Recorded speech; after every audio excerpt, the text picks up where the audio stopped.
It's Fritz, And joined I'm by Nathan Nathan Johns. Johns. Oh, sorry, buddy. You're good. But I wasn't sure if they were even able to hear you. Your mic all of a sudden disappeared. yeah, I lost your sound there during the transition of the scene, but it picked back up, so I was just gonna open up, so we didn't have to wait long. But You're good. anyways, I'm Russ Fritz, joined by Nathan Johns, and ride along with us tonight while we're switching grooves. So, what's new, Russ? Are you getting excited? Oh, a week away, man. My vacation was approved, so I don't know. I'm definitely excited. Uh, Ashley just put us on the television, so I was kind of laughing because I spotted my face out of the corner of my eye. Um, but yeah, I'm definitely getting excited about this trip. It was a business trip for work, so this has now become a part time job for me, and I actually enjoy this job. So I like the other job, but this one's way more entertaining. it's a Get to job. do what I love. So I mean, technically, it is a business trip for work because it is a It is. job. It's your part-time job. You work for me, and Well, yeah. well, no, hold on a second. If I work for you, don't I get a paycheck? We're still working on that. This is All right. We'll figure that one out. we're We'll still get there. working. I don't even get a paycheck from this, man. I know. Someday we'll make it profitable. Someday. Right now, it's just a nonprofit organization until we get everything all straightened out. So I mean, it has its perks. We get to talk to cool drivers, and actually, we got to talk to a cool series owner. That was one of the good perks. Get to go fancy places, do fun things. It's got its perks. They're not money, but they're fun. So, what was that? Your mic is all weird. but There we go. I do have a driver agreed who has agreed to come on within Ooh. a week or two here. He needs to get his plans all figured out. That way he can come on and he can talk about the right stuff. So Well, that's that's going to understandable. be exciting. I'll make the announcement on who it is when the time comes. So, That'll be but exciting. we'll just say it's a Pennsylvania-based driver. So Ooh, ooh, cool. Nathan, you already know. So I know, but still, I gotta keep the crowd guessing. I know who it is, but I'm still excited. it's the only hint that I'll give them is a Pennsylvania-based driver. So Well, I mean, that could be anybody from the Pennsylvania posse to my direction. It could be anybody. there's actually a lot of drivers out of Pennsylvania. So. Oh yeah, But but yeah, I mean, outside of that, I have NASCAR news, but it's nothing really there's out of the ordinary. Actually, this week is we don't have any extreme news. I mean, no, most of not really. the big silly season was last week. Yeah, I mean, I have a little bit of silly season in mind, but I mean, I there mean has that's Chillyville ended. We don't have any really racing other than the Rolex. I think starts this weekend. I think. I mean, cap on the Chili Bowl, but it's pretty brief. I try to keep things brief and to the point. Well, why don't you But start with yours? Because I'm trying to come up with what exact stories that I really have because there hasn't been a whole lot. There was a few brief announcements through NASCAR, but nothing extravagant like last episode where we had hundreds of big stories almost. It wasn't hundreds; it was more like 20 at once. But to look up your stuff while I'm doing this, or I can look mine up. all right, well, we'll be back here with you in a minute. All right. So I will get going on the dirt racing news. Not a whole lot, like I said, but we'll get it going anyways. So why do my notes keep mess it up here. There we go. Chili Bowl action started off pretty intense. Kyle Larson faced challenges, but managed to claim his third Chili Bowl title despite two crashes. With 17 laps to go, a clash between Jacob Denny and Brennan Crouch occurred right in front of Larson, forcing him to ride over Crouch's car. And fortunately, he avoided serious damage from the incident. With just 3 laps left, Larson nearly lost control at the start finish line and slid up the wall, and it actually poured on a banner. And a caution was called for debris on the racetrack because of those torn off NOS banners. Kind of strange to me. And he's the one that caused it. As much as I like Kyle Larson, he is the one that caused the caution. So uh, why didn't he have to go to the tail? But it is what it is, and we can't change it. So the caution actually interrupted Dazen Persley's momentum, preventing him from taking advantage of that situation. And it ultimately, uh, how do I want to say it? Ultimately, Persley couldn't make a strong enough bid to overtake Larson, who actually returned to victory lane for the first time since 2021. So good run there for Larson. Pretty lucky run there for Larson too. So um, love you, Kyle, but you probably shouldn't have got that one. Persley finished second. Shane Golobic made late gains to secure third, and the Matt Woods owned cars took third, fourth, and fifth, with Golobic, Ryan Burnell, and Landon Brooks in each of those positions. Buddy Kofoid actually advanced from 14th to 6th, and Logan Seavey ended up at 7th. Christopher Bell and Corey Day took 10th and 11th, while Tim Buckwalter was actually the hard charger, moving from 22nd to 13th. Now, the early poll shuffle actually raised questions about what might have happened if Persley had started on the front row, and he moved from the first group to group 8 in the shuffle and performed better than Landon Brooks, but his car actually ran out of fuel. Very tough break. The misfortune actually allowed Brooks to face Larson in the final group rather than Persley. Throughout the race, no one could actually match Persley's pace initially, raising doubts about Larson's speed if Persley had started ahead of him.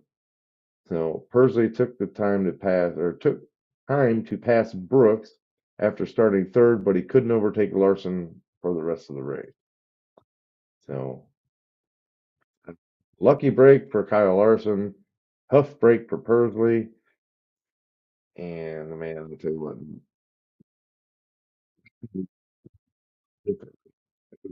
few lucky caution that Kyle got. Now, also last week in Tulsa, event tech director Cody Cordell implemented a stricter tech process, and the focus was actually on additional tire sampling, legal frame checks, safety features, and traction control. And by the end of the event, some participants were actually disqualified. So rumors actually circulated on Saturday morning before things even got started about someone being removed for tire prepping. But it appeared to actually involve only one person rather than an entire team or a driver. So the full details are still unclear. Now, on Saturday afternoon, the Blue Ridge Labs reports revealed that 2 tire samples actually failed to meet specifications. And these samples actually belonged to cars driven by Clinton Boyles and Hunter Schoenberg, which actually led to each of them being disqualified for Saturday's events. So Boyles addressed the situation on camera, explaining that he had used Civil Green for wet grinding on his tires, and this grinding actually occurred a month before arriving in Tulsa, but it still raised concerns in the lab report. I don't know. That's a tough one. What do you think? Let me know in the comments below. a month. I don't know into this thing in the lab for that stuff. So hey, I'm not gonna say yes or no. Cordell noted that even small changes to the tire's chemical composition could be detected, emphasizing that anything beyond water could actually lead to issues. However, the lab results indicated Boyles was not deliberately tampering with the tire, which is often speculated in these situations. Both Schoenberg and Boyles will be eligible to race next season, but if any additional samples from Thursday, Friday, or Saturday fail, those drivers will not be allowed to participate in 2026. Cordell made this clear during a drivers' meeting earlier in the week, and it is also important to mention that there were no rubber down racetracks this year. That made for a lot of great racing. And the Saturday feature was actually shortened from 40 to 50 laps. Excuse me. So Saturday was shortened from 40 laps to 55 laps, or from 55 laps, and there were actually no signs of rubber on the track at all, which seems pretty significant.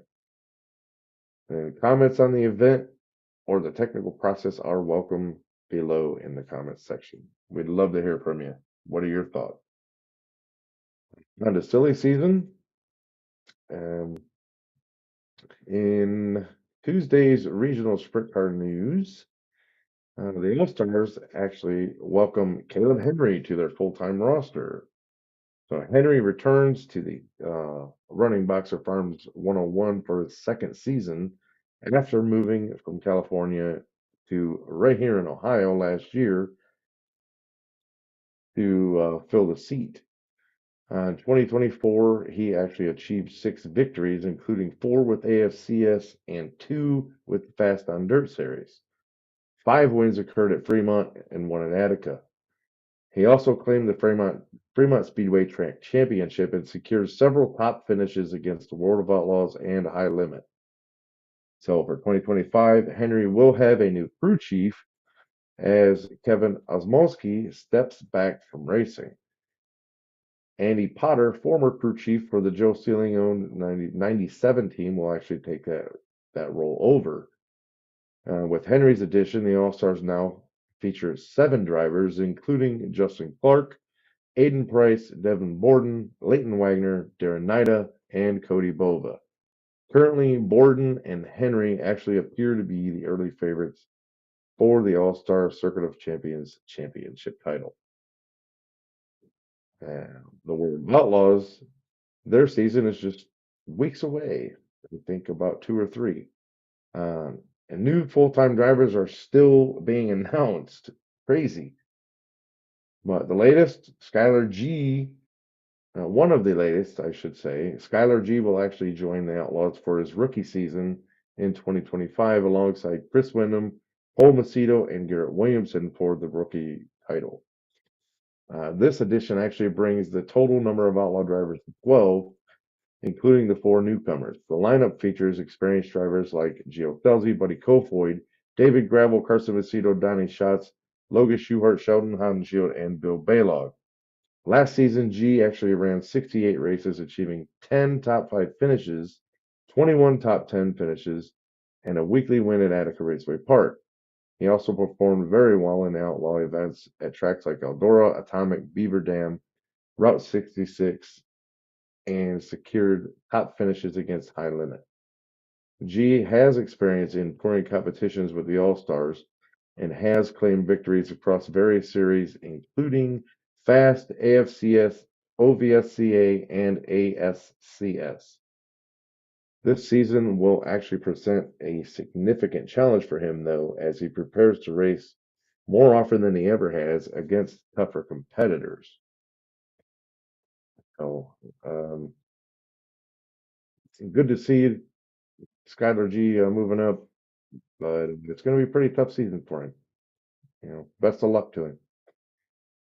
And finally, the big surprise that we were all waiting for, and it was not really a surprise that this car is returning, but the driver was a big surprise for a lot of people. The Bill Rose number 6 car will also return to the Outlaws full time for 2025, and the driver has actually been confirmed to be Zach Hampton. Last year, Bill Rose suffered an injury in a crash at Fremont Speedway and missed the rest of the season. And during his absence, several drivers actually filled in for him, including Kelby Watt, Robbie Price, Max Guilford, and Dylan Cisney. Hampton, who mainly raced at Knoxville last year, also had some runs in other cars, including the Shop House 17. He placed 11th in the Knoxville 410 standings, achieving five top 10 finishes, as well as very strong performances against the IRA and Power I-410s. He has previously run races with the Fast Series at Lernerville and at Lernerville. Excuse me. This actually represents a significant chance for Hampton to advance his career, and he should use it wisely. The rookie class is competitive, and the Outlaw Series is challenging. Bill Rose has not ruled out his own return, though, yet this season, pending his medical clearance, and hopes to drive part-time later on in the year. After this confirmation, the Outlaws roster now stands at 13 drivers, but more changes may come. I believe they are. So it'll be interesting. But there are rumors of another rookie joining before Volusia, which could actually increase the count to 14. And there is speculation around Emerson Axel and Austin McCoy, along with the possibility of Chase Randall joining High Limit in the near future. The field should settle at 14 for both National Series when the season begins, with a chance for one or two more tag along additional drivers. So, going to be pretty interesting this season for both series. And I'll tell you what, the Rookie of the Year battle for each one is going to be pretty cool. I like that. So it's going to be interesting to watch, and I'm actually kind of excited to get it started. So with that, I'm going to actually bring Nathan back, and we will move on to NASCAR. No sound, buddy. Hey, there we go. Hey, So you gotta unmute I forgot about that. So it. we'll start with a story that I missed last week, I believe. Tubi is now going to be the exclusive NASCAR provider for, I guess, all NASCAR content. So essentially, think of the Speed Channel in 2025. That's essentially what they are. They're going to be strictly NASCAR content on Tubi. I kind of like the idea of it. At the same time, it's just another subscription people are going to have to subscribe to. Wait a So minute, wait a minute, wait a minute. Say that again before you go too far. You mean Tubi's gonna go from what they are now to strictly NASCAR? they're going to have a strictly NASCAR thing on Tubi. Oh, okay, okay. Like I'm they're, just making sure I'm getting you from right. what I understand, there is multiple channels on Tubi, and Tubi is going to have a strictly NASCAR channel. From what I understand, I am still looking for more details on that, but that was a story that I missed last week. That was one of the less uh, less big news stories. They did announce the Clash format, which I don't really know if there's a difference from the LA Coliseum to the Clash at Bowman Gray's format. I didn't really notice one. I think they had timed qualifying and they're going to do single car qualifying, but that might be it. That might be the only change. I don't remember if they're doing single car for the Clash, but it's going to be, heat races, top so many transfer to the main event on Sunday, and they're going to have last chance qualifiers, I think, Sunday afternoon, and then they're going to run the big race, that night. So I don't really know of any detail of any changes between when it ran in LA versus ran in Bowman Gray, but maybe single car if that. It's pretty basic format. It was announced, but it's not really a big change. Um, About One that I the did. provisional. What was that? What about the provisional? Is that a change from before, or has that always been a thing? I haven't really followed it much over the years. Are you talking Okay. about from the Daytona 500 or? No, the provisional for the Flash. I am not sure. I may have missed that detail. I think that's pretty normal, but I don't know. I don't know if there is Supposedly, a provisional for the class, at least not that I know of. I may have missed that part, but I'm pretty sure it's been in there. Um, Past supposedly the what provisional I would is assume would make it. supposedly the provisional is for someone that doesn't make it, and whoever was the highest out of the non-transfer drivers in points at the end of last year. So, Oh, I think that was in existence last year, but I don't remember. okay. I don't know if I they've just want ever to had make sure. that. I've never really paid attention to the Clash on when it came to that stuff. I kind of just the racing on the track is what caught my attention. I never really noticed that one. One of the bigger visual, and I stress visual changes for this year is NASCAR has decided they are going to remove the rookie stripes from cars. So essentially, there will be no yellow stripe across the back of the car for the rookies. The reasoning, I guess, was behind is if you're in NASCAR, you're one of the top series in NASCAR, you know how to drive a stock car. I would argue that, yes, they had to do the testing to get the license to run at Daytona, but drivers like, you know, Castroneves, I'm trying to think who the other one was. Uh, I would think the ARCA guys would have to run one. I don't know if that's going to be the case. But as far as I know, the big three series in NASCAR, there will be no rookie stripes on any of the cars anymore. I'm going to guess it makes more sponsorship room, but then again, I don't. I kind of understand the reasoning. At the same time, I don't really agree because there's some people out there who just get a part timer, they buy their ride and they don't actually, have as much driving skills as people for like truck series. You may run once a year because you had the money to sponsor that race to drive the car, but you don't know how to drive it. So I can understand the reasoning, but at the same time, there are those instances where it doesn't make a whole lot of sense. That was one that kind of caught my attention. But speaking of ARCA, iRacing has announced that all four NASCAR series, so we're talking Cup, Xfinity, Truck, and now ARCA, will be in the NASCAR 2025 game. So that is, in my opinion, that is a big deal because we really haven't had something like that since the EA Sports days. Yes, NASCAR Heat 5 and all those had four series, but it was three big series and a made up series, essentially with the Extreme Dirt series in the game. It had Tony Stewart as the professional driver in there, and that was it. The rest were kind of made up names. I'm kind of excited to see that iRacing is looking for teams that want their car and driver in the game from ARCA. So that'll be kind of cool to have actual, teams that you see on the track in the ARCA series in the game. So that'll be kind of nice to see that. I think it's the biggest game that people are waiting for this summer, other than Grand Theft Auto 6, which will never come out. I guarantee. NASCAR will come out before that because they can't seem to put an answer out for when that's coming out. But definitely exciting news for the NASCAR gaming community that iRacing is obviously doing the game, and they're going to bring all four big NASCAR series to the new game.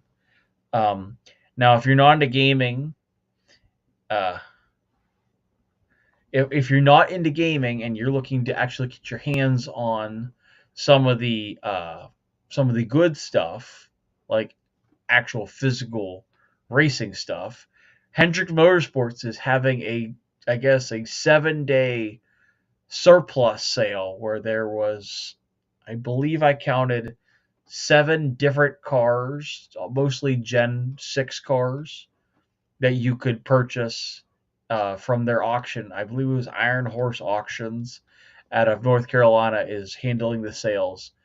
But there was a full, I believe it was a show car that was run by Jeff Gordon in 2014 to 2015 and Chase Elliott from 2017 to 2018. The last time I checked, it was up to almost 18 grand. I don't know what it is now. I haven't looked today, but they have rolling chassis. They have half chassis that are just kind of half a car. There were engines that I saw that might have been going up for sale. Just a bunch of NASCAR surplus parts that were kind of cool to see. Um, but I wish I had the money for that, but obviously it's not happening. Um, Another big story is Red Bull is returning to NASCAR with SVG and a part-time Cup Series ride for Connor Zilisch, who will be making his Xfinity debut 7 races into his full-time Xfinity debut, which I believe is the race at Coda. I believe that's his first race in the Cup Series. So that'll be kind of interesting. Zilisch obviously has a 7 race deal with the Cup Series, so he'll be running 7 select races. I assure you, it's probably road courses and maybe a few, select ovals. It's nothing really big. I mean, it's mostly going to be road courses. We have what Coda, Mexico. We have the Roval. I'm sure that there'll be something. But I don't know if he'll run the Roval only because it's an Xfinity series. He may run both, but I doubt it. But that will be kind of interesting to see. Um, so SVGs will be driving the 88 car, and Connor Zilisch will drive the 87 car, which I guess they're just changing numbers around at this point. Um, Another big story is soft tires will now be available at Phoenix. NASCAR will be giving 3 sets of soft tires that weekend. I don't know if it's going to be, I don't remember if it's going to be championship weekend or if it will be for the spring race, which I guess either one will do. It just to make the racing better because championship weekend really sucks with right now. Phoenix racing has really gone downhill. It probably hasn't been good since the 90s, in my opinion. Or early 2000s, if that. It really wasn't good then either. Um, but so they will have 3 sets of tires. They will have one for practice and two for qualify or two for the race. NASCAR is going to let the teams use it at their discretion, so we could see any sort of selection, I guess. But that'll be at least try to help Phoenix Racing because honestly, it's been a snooze fest every time I've watched. Even championship weekend, you watch the drivers move through the field, but the racing, in my opinion, I'm sorry, I'm an NASCAR fan, but Phoenix Racing sucks. It really, I wish it wouldn't be on the schedule anymore, but we can't all get what we want. Um, an update on a previous story: Chandler Smith will now be driving the MBM Motorsports car because Mike Wallace was unable to be approved to drive that car, given the fact he hasn't been in NASCAR in 15 years. Like we didn't see that one coming. So Chandler Smith will now be driving the MBM car or the MBM Motorsports ride to try to qualify for the Daytona 500. So hopefully they do good. From what I understand, is they've switched over to Toyota and they're going to have backing. I think it was 2311 will be the team that they have their kind of help out of. So with being Toyota, maybe they'll be good, but who actually knows until it happens.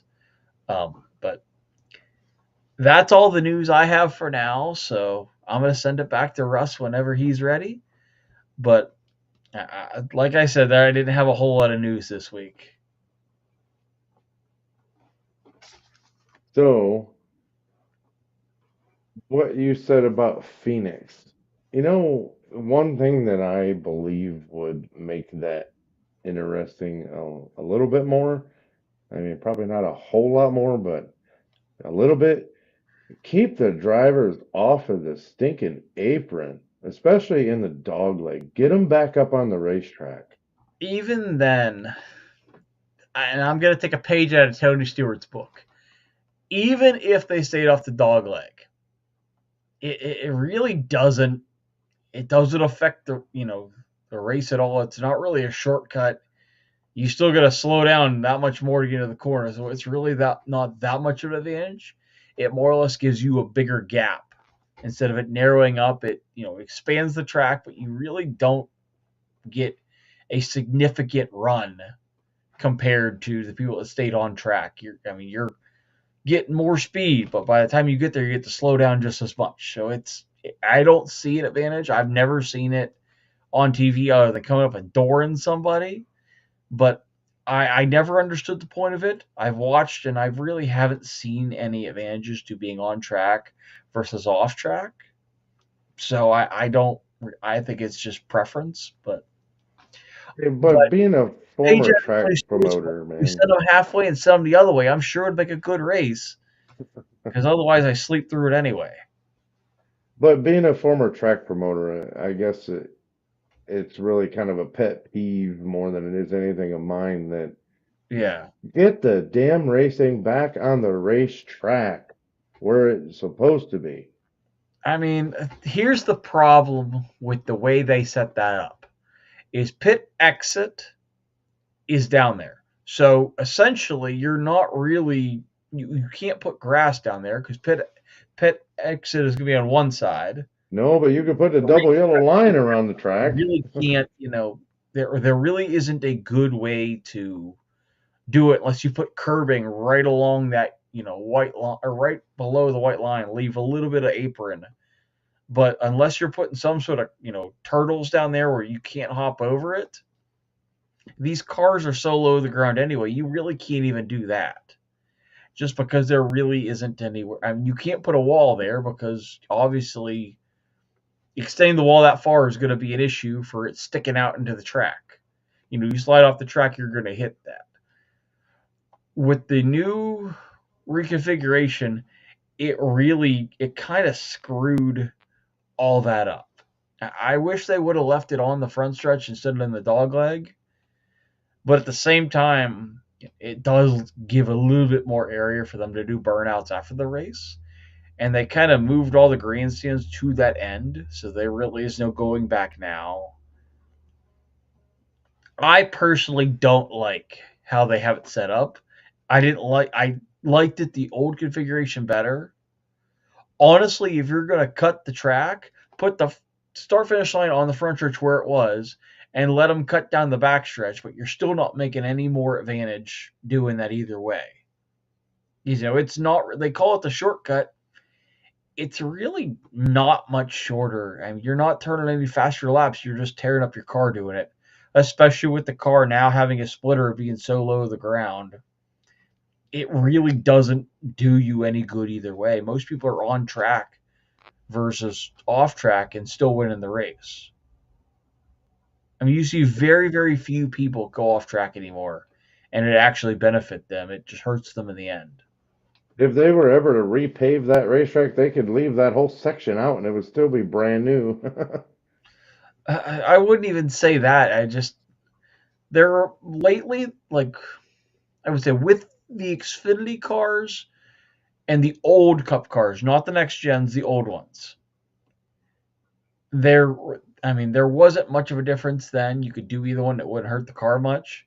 With these new next gen cars, they're so, I guess, fragile when it comes to that it almost is a deterrent to not go down there. If you stay on track, you're more likely your car is going to last longer. It really doesn't do you any good going down there. There really is no benefit to going down there, but people still do it to try to, build up momentum for the next corner. You're really not, and at least from what I've seen, you're not really building it up at all. You're just getting a run down the straightaway to get right on the brakes to make the corner. You're just heating the brakes up more when you could take the long way and put less, load on the need less load on the brakes when you get there. So I personally don't like. I don't. I mean, quite honestly, from the start finish line, the entire way to essentially turn two, if you don't consider right after the start finish line, turn one, all the way to pit entrance. They're not on the track. I mean, it's like running New Hampshire, except you've got, you know, the entire track and you just have to get back in before the pit wall. I mean, it's like running the apron at New Hampshire. It's a flat track. You're really not doing much good. There's more banking in turns 3 and 4 than the start finish line, or than in 1 and 2. But speaking of cars, has there been any more chit chat about the Gen 7 car that everybody's talking about, or the whatever the heck they're calling it? I haven't heard anything lately. I would I love to haven't either. do some sort of modification to make it better. But then again, I think it was Out of the Groove earlier today posted a video about the Daytona 500 needs help. You know, it's last year it was a follow the leader to save fuel to get you in your window to go race. And It's definitely lacking, I'll tell you that. I have been one to tell, to be outright, stages need to go. If you're going to do stages, you don't tell them, when to pit by. You let them run until, the fuel window. Don't throw a caution, just run it. You need to get to the end. You don't need you don't need to be, bringing everybody to a stop to get fuel. You're either on track to get points or you're not. If you're on pit road, you don't qualify for stage points. So if you're on the racing surface, I feel like, you should be one of those top 1 through 10 should get stage points. But if you're on pit road, it's like a loop. It's like you miss a lap. To be honest, I mean, even if they kept stages and did away with the caution, it's not going to change a whole lot. Yeah, I mean, but it would make it so you have to race the race. You can't just bank on yeah, absolutely. being when the pit stop is going to be. It takes strategy right out of it. What is it? It takes strategy right out of the entire race. There is no strategy, and with the new cars, there's no skill in these races. I mean, the last last 3 Daytona 500s minus this past year's, they were essentially all first time winners. I mean, Michael McDowell won the Daytona 500.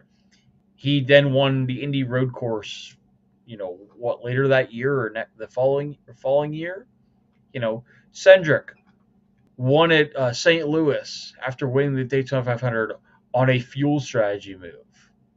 Ricky Stenhouse Jr., who was, in my opinion, been anything but a front runner, all of a sudden he's out front at the white flag as they wreck behind him. I mean, I guess, better be lucky than be good, because that's, all you have to be is out front.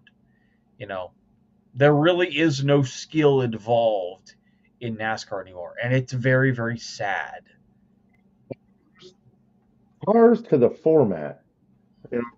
Either the cars are just, it makes it for anybody to drive the damn thing, and the format with stage racing, there's no strategy to worry about. The only time strategy comes into play is at the end of the race in case there is a green white checker. And essentially, multiple attempts at it. Essentially, that turns into an online NASCAR race. You run through whoever you can run through. Case in point, Austin Dillon with Joey Logano and Denny Hamlin. They call it a video game move. That, by definition, is a video game move. All bets are off. You just drive through the guy in front of you. Like, quite literally, I would expect that exact move out of an online racing game. These cars are so indestructible that you could do whatever the hell you want. You could run through the whole field. You could ride the wall like Ross Chastain did. I mean, come on, if we would have had the car of the '90s, Ross Chastain would not have been able to do that and finish that race. And I applaud him. I'm not saying that I condone it, because obviously it's illegal now. No, I mean, he used his head, dude. I mean, you got to give him credit for using his brain. And that's what I'm getting at, is the fact that he did that when, Nobody else would have thought to do that ever.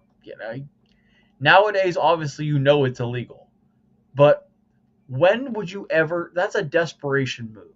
That's the kind of moves that make you something in NASCAR. I think that's the one glimpse of thinking outside the box and finding a gray area that would have never thought of. I mean, NASCAR, shut that down really quick, but you know, we haven't seen a move like that where you think outside the box like that since I'm gonna say probably the pass in the grass. Maybe Kyle Busch using the gray area of turning around before he got to the timing line, which I'm sure somebody else has done it since prior to that. But I mean that's high level IQ moves right there. Like obviously you're not going to make the chase if you don't ride that wall. So you got to think, how am I going to make this situation in my favor? I mean, grab fifth gear and hang it wide open to the outside wall so it's not going to hurt as much. The people that come up with those ideas on the spot are the ones that I feel like should succeed in NASCAR. You know, if you're using all 100% of your brain to do moves like that, then by all means, you deserve to have some sort of skill level in NASCAR.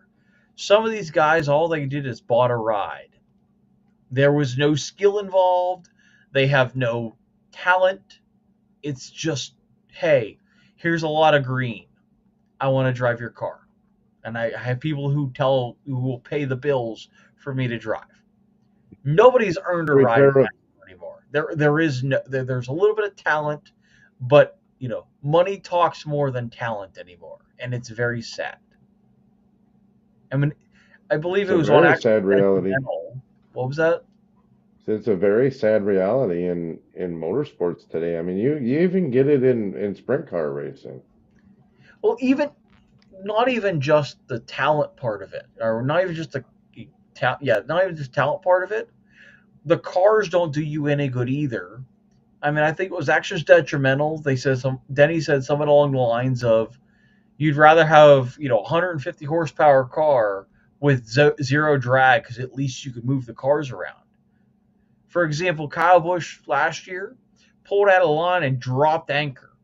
Wasn't even remotely a contender for the win. He went from third to I think it was 27th in the span of a set of corners because nobody went with him. You can't make a move. The moment you pull out of line, it's like you dropped an anchor through the parachute out and you're sinking to the back of the field. I mean, I don't like the two car tandem. That was something that they should have gotten rid of and wish it would have never happened. But this The whole drop out of line by yourself and drop to the back as fast as you are, you shouldn't have. You should be able to make moves. I wouldn't say by yourself, because obviously the draft is going to play a role. But the fact that you pull it out of line and you were dropping so fast that nobody can get out behind you to help you is a problem. Everybody's so tight together that they can't do anything. You know, there's no room to make a move. I mean, these cars are almost so touchy that the moment you get out of line, you lose all your momentum and the guy behind you more or less runs you over. And the it's very gens sad that you can't do anything with these cars. They're more or less they're so spec that there is nothing to mess with. It's just driving a what was a cardboard box. There's no changing it. There's no helping make moves by itself. It's just you're there. It's definitely frustrating. the I mean, as an NASCAR fan, I want to see exciting racing at Daytona, Talladega, now Atlanta. Atlanta the first year was good. It was way better than I thought it was going to be. That pit road is the sketchiest thing I've ever seen, especially because it's on the backstretch. But I mean, now we're to the point of ride around for the first stage and a half of the Daytona 500. Follow the leader. There is no making moves. There is no, passing for the lead other than the front row. I mean, I think they went through a stage and a half before they even had a lead change or somebody get out of line. Because everybody's 25% saving fuel. Just run the dang race and be over, and be done with it. Make Completely moves. agree. Qualify in the top 10, you're going to get stage points. All the other people got to be able to make moves to make that, make their season start off good. Every point counts. So, had Denny or not Denny, had Joey Logano not won a race, he would have had 9 stage points because I think he finished second. Okay, so if you qualify top 10, you're set for the season. You need to be able to make moves at these tracks, and if you're just going to follow the leader, the quality of racing is going to drop drastically, and nobody's going to want to go to the race anymore. I mean, it's bad enough that Fox, has made it to where these races are more commercials than actual racing or actual, entertainment. Back when they had Digger was better than this. We got Clint It's kind of Boyer neat though. as they go off into turn 3. Oh, the wrecking. That's all you heard. There's no crowd noise. There's no, Well, excitement in no, the and now they change. want to do these. I think the Xfinity series or the Truck series, one or the other. I just saw like a week or so ago that it's all going to be done remotely in Charlotte. Yeah, at that point, there's no reason to broadcast a race. You must just watch it on TV and you can do your own commentary. I would like to know what their reasoning is for that. I mean, it's There is ridiculous. none. It's probably to save money so you don't have to ship people to a different track. You're going to watch it on television. Oh my Heck, goodness, put them on a your meeting commercial commentator. airline and send them over there. It's just it makes no sense. There's no excitement. I'm kind of hoping that the IndyCar, you know, suits Fox better, and Fox leaves NASCAR because really, NASCAR's broadcast of or Fox's broadcast of NASCAR races has been pitiful, if at best. It's just been a sad excuse for a sports broadcast. Stick to football, stick to IndyCar if it works out, but if you're I gonna hate be so lax and so just non useful, it's just a TV show at that point. I You're mean, not I hate to say it, man, but the whole I race.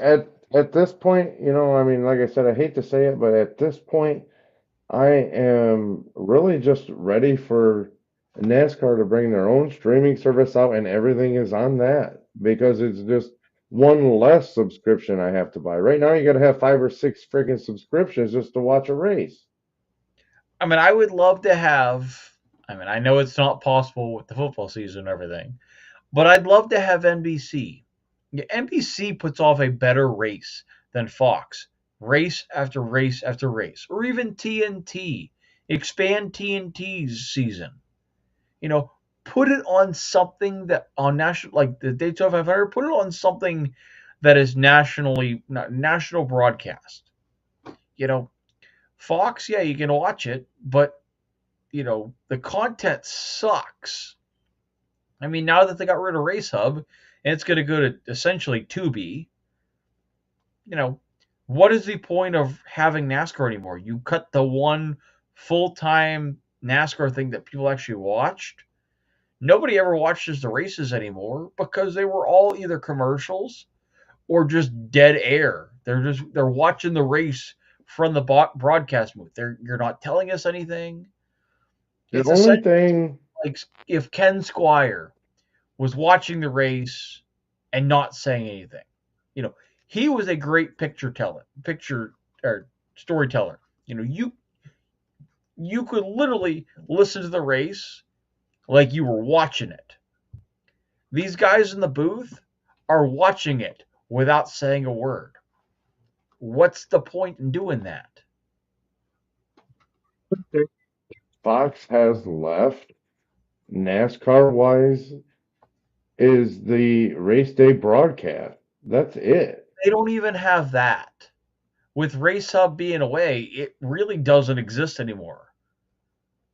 I mean, they've got NASCAR And Race Day, and it's it's the pre-race show. It's the same it's thing they've like had for years. It was they're 30 minutes doing, before the race. That was it.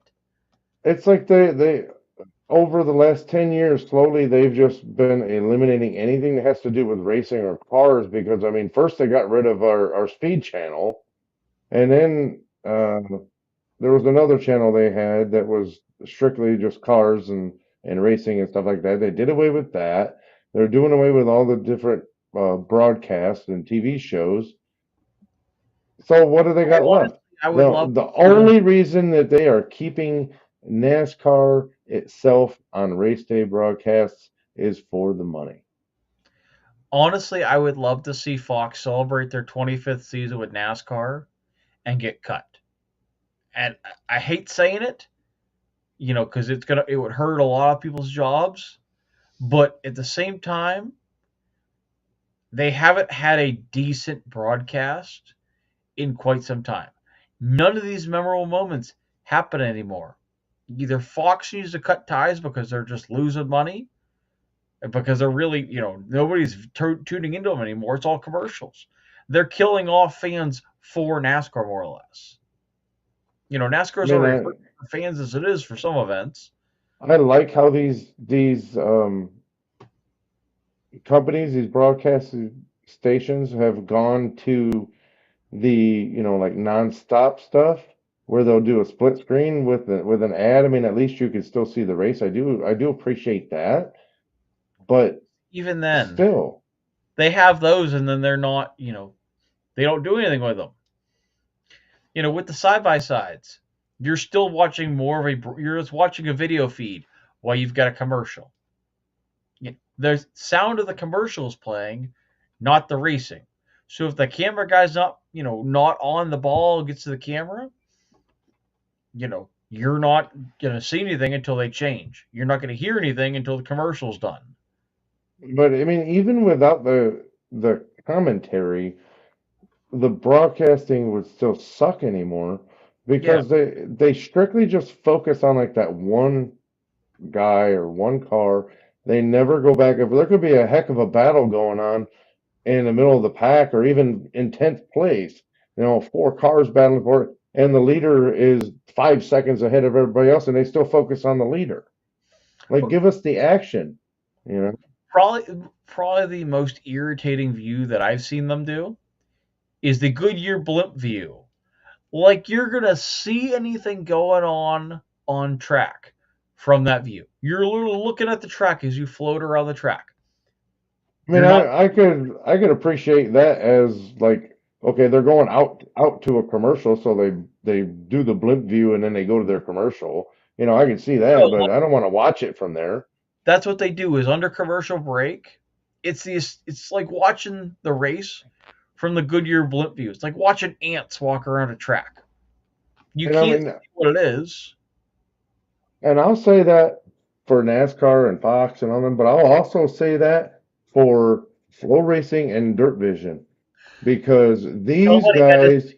Yes. I will say it. I don't care.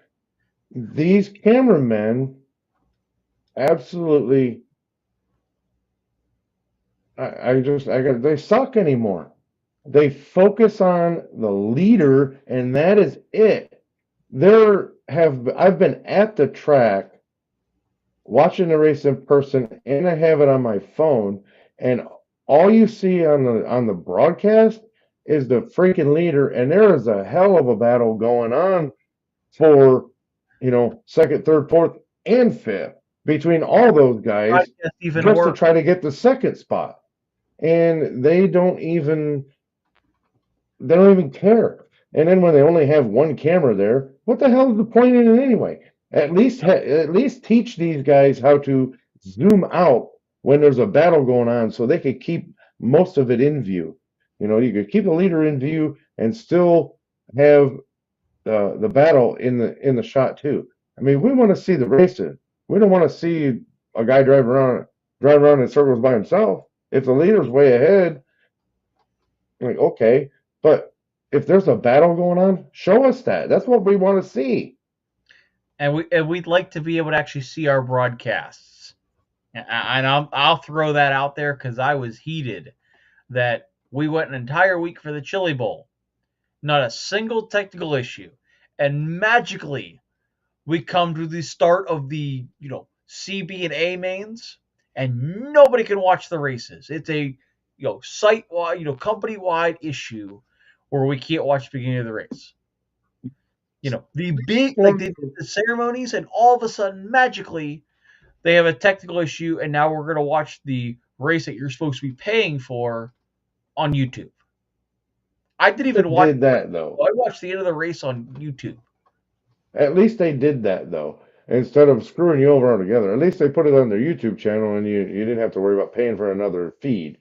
Yeah, So, I mean, good job to them for very that, but frustrating still. that when it comes to big events, and apparently this has been an issue for them before, is you know, go runs perfectly fine, and when it comes to the big event or the feature, there's a technical issue, which is very frustrating. I mean, they saved their asses because they put it on YouTube, but there were a lot of people heated Well, because they've they paid for this and it doesn't work when it comes time for the big stuff. the reason that people are getting so pissed off, and they have every right to be, I'm not saying they don't, is because they have these issues over and over and over again, and they Yeah, don't do anything to fix it. So figure out your problem and get it fixed. I mean, look at the advances we have in technology. You have to be able to figure it out. Have a backup camera, whatever, something like, I got backup microphones sitting right here. I got backup headphones in case what I'm using goes bad, and I can quickly switch what I need to. So, I I have a mean, backup and screen we're front. just a little YouTube show with like the bare minimum of equipment. Yeah, I mean, there's a lot of things I'd like to fix about racing in general, and I'm just a small voice in a sea of complaints when it comes to it. Because obviously, you and I, we have no voice when it comes to this because we're not the big names. Fox is going to do whatever they're going to do. They're going to burn their bridge with NASCAR, and it's going to hurt the fans. It's going to hurt the viewers of Fox. Fox hasn't been good since then. Flow has its good moments, and then it's like Denny Hamlin. It chokes, and I really wish there was a easy fix for it. But until then, I guess we just suck it up and figure out what we're gonna do because it hurts me knowing that the sport that we enjoy is turning into essentially garbage, a dumpster fire at this point. I mean, especially with the NASCAR broadcasts, this is why nobody watches NASCAR anymore. They're all the dirt racing because at least you get some sort of entertainment watching those. With the NASCAR races, there really isn't, watching it on TV. If you don't have the money to go to the race, there's no point in watching. There's no excitement. You should go to a race instead of watching it on TV, in my opinion, because you'll get more entertainment out of it. At least when I pay $300 a year for Dirt Vision, I can actually see something. Yes. I mean, even though those cameramen vary. Like Flow Racing, it's always just the same. Or And was it the kind other of way around? I forget, but to kind one of of them bridge is like bad and one's okay. to bridge these two also, the Daytona 500 is known as the biggest race of the year. It used to be known as a crown jewel. It's still a crown jewel, but then you've got people like Kyle Larson and Christopher Bell and Chase Briscoe and even Noah Gragson saying they would rather win a different race than win the Daytona 500. Chili Bowl, Snowball Derby, there's all these races that people would rather win over the Daytona 500. And that race in NASCAR, I mean, that should be a crowning achievement. Chili Bowl is now more important than NASCAR. The Snowball Derby is more, important than the Daytona 500. We've got all these races, but they have now made themselves more important than NASCAR because the 500 really isn't, you know, No, they're it having more fun. anymore, and it's sad to think that is we're going back to our roots with Bowman Gray, yet the quality of racing at the Super Bowl of our season sucks. I mean, I hate saying it's like Phoenix, but it's starting to go that direction. Phoenix racing has sucked for years. NASCAR racing lately, especially in the 500, is starting to head that direction. It's starting to become less of a thrill and more of a time to take a nap during the race. I mean, there's nothing keeping you engaged anymore. There's no No, excitement. It's just car. You just hear the cars going around the track. There's no talking in the booth. There's no excitement in their voices. The part that really frustrates me, and I referred to this earlier, is the crash in, I believe it was 2023 when Ricky Stenhouse won. If you listen to the commentary versus the 2011 Daytona 500, the 2014 Daytona 500, you know, Trevor Bayne, you could hear the crowd screaming in excitement as they came down to the start finish line.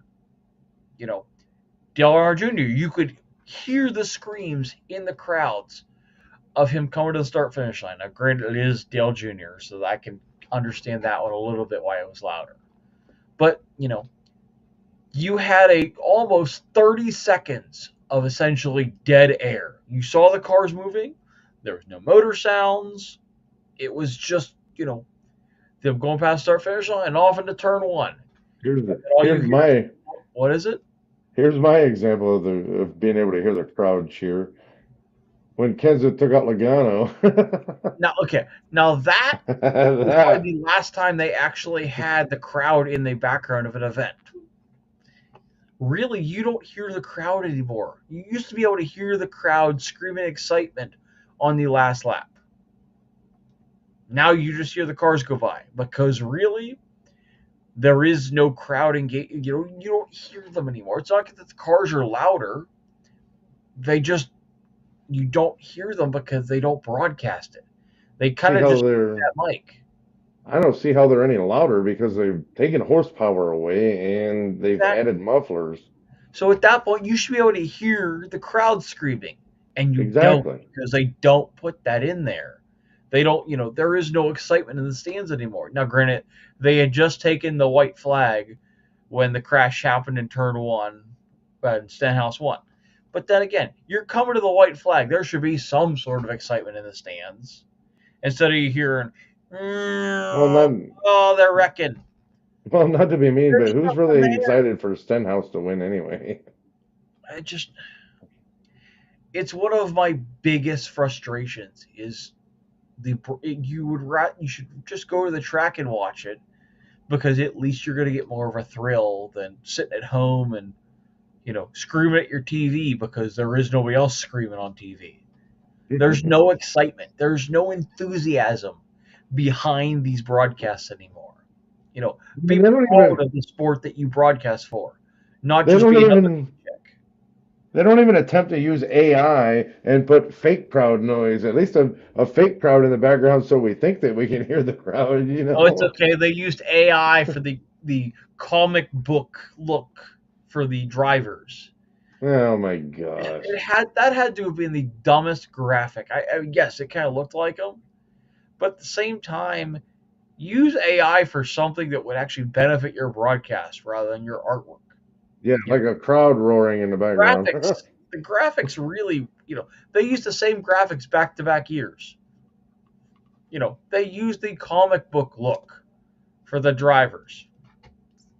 Heck, put a Superman cape on them. Put a Batman mask. Something to actually make this enjoyable because quite literally them just standing like this in their fire suits. That doesn't do anything. It just makes you look like you have made this into a joke. It's pretty much. It's very frustrating. But I think we'll call it good for the night, and Oh yeah. we will look forward to moving on next week, where maybe we could actually do a live broadcast from Winston-Salem, North Carolina. So We'll see what we see if we can get one from the track from the vehicle, or maybe we'll just do one from the hotel. We'll do a preview or something. We'll figure something out. yeah, if they tailgating, maybe we can, but I don't know if we want to sit out there. I mean, it's only supposed to be 50 degrees, It's supposed to be cold. so that'll be uh that'll be something to just think about. To be determined. But we could do one from the Airbnb, so I mean, We'll see we what happens. got a whole house rented for a few days, so we Oh should be yeah. pretty good. So, all right. Well, I guess we should probably hop off here tonight because we've now gone over an hour. Four o'clock comes early, man. Yes, yes, it does. So, well, with Switching Grooves, I'm Nathan Johns. And I'm Russ Fritz, guys, saying race hard, Stay safe. and we'll see you there. Bye, everybody. Good night.